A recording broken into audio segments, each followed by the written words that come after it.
মির্জা ফখরুল সাহেব তিনি তোনার বক্তব্যে বলেছেন কোরআনের সাথে রাজনীতির কোনো সম্পর্ক নেই।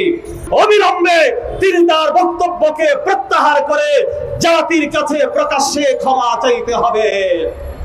মির্জা ফখরুল সাহেব তিনি তোনার বক্তব্যে বলেছেন কোরআনের সাথে রাজনীতির কোনো সম্পর্ক নেই।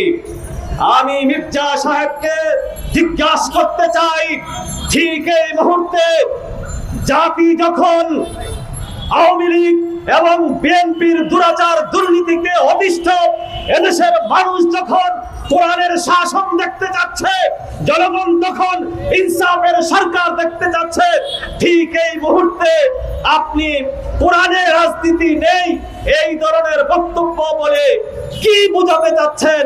আপনি মূলত আগামী দিনে আওয়ামী লীগের মতো কিভাবে দুর্নীতির মাধ্যমে দেশ পরিচালনা করবেন, দুর্নীতির পথকে আপনি উন্মোচন করার জন্য রাজনীতিকে কোরআন থেকে সরিয়ে দিয়েছেন। অথচ ইসলামে রাজনীতি আছে, রাজনীতি করেছেন আমার নবী মুহাম্মদুর রাসূলুল্লাহ সাল্লাল্লাহু আলাইহি ওয়াসাল্লাম।